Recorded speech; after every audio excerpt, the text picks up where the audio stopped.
દરરોજ આપણે રસ્તા પર એવા ઘણા લોકોને જોઈએ છીએ જે માનસિક રીતે અસ્વસ્થ હોવાના કારણે પોતાની ઓળખાણ, પોતાનો પરિવાર અને ઘણી વખત પોતાનું સામાન્ય જીવન પણ ગુમાવી ચૂક્યા હોય છે. કેટલાક લોકો રોડ ઉપર તડકામાં કલાકો સુધી ભટકતા રહે છે. કેટલાક બસ સ્ટેશન ઉપર, રેલવે સ્ટેશન પર અથવા રસ્તાની બાજુમાં રાત પસાર કરે છે. અને ઘણા લોકોને સમયસર ભોજન, દવાઓ અથવા સારવાર પણ મળતી નથી. આપણે તેને જોઈને આગળ વધી જઈએ છીએ, પણ તેમનું જીવન એ જ સ્થિતિમાં અટકાયેલું રહે છે.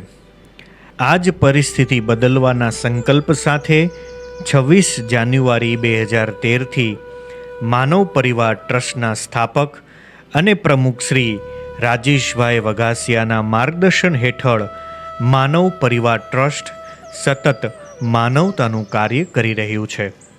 આજે 750 કરતાં પણ વધુ નિરાધાર અને માનસિક રીતે અસ્વસ્થ ભાઈ બહેનો માનવ પરિવાર ટ્રસ્ટમાં સુરક્ષિત અને સન્માનપૂર્ણ જીવન જીવી રહ્યા છે. અહીં તેમને દરરોજ 3 ટાઈમનું પૌષ્ટિક ભોજન, જરૂરી દવાઓ, સારવાર, સ્વચ્છ કપડાં અને જીવનભર વિનામૂલ્યે આશરો આપવામાં આવે છે.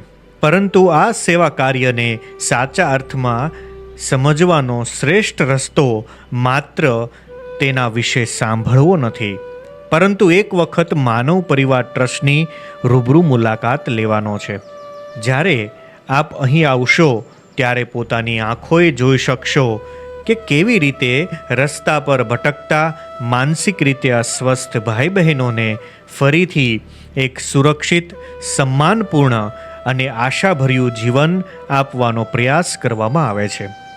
જો આપને ક્યાંય પણ કોઈ માનસિક રીતે અસ્વસ્થ વ્યક્તિ અસહાય હાલતમાં મળે, રસ્તા પર ભટકતી દેખાય, તો કૃપા કરીને સ્ક્રીન પર દર્શાવેલ નંબર પર સંપર્ક કરજો. આપની એક માહિતી કોઈ વ્યક્તિને અસુરક્ષિત જીવનમાંથી બહાર કાઢીને સુરક્ષિત અને સન્માનપૂર્ણ જીવન તરફ લઈ જઈ શકે છે. જો આપને આ સંદેશ મહત્વપૂર્ણ લાગે તો તેને આપના પરિવાર, મિત્રો અને ઓળખીતાઓ સુધી જરૂર પહોંચાડજો.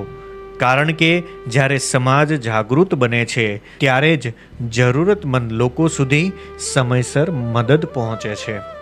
જ્યારે આપણે કોઈ અજાણી વ્યક્તિની પીડાને પણ પોતાની જવાબદારી સમજીને મદદ માટે આગળ વધીએ છીએ.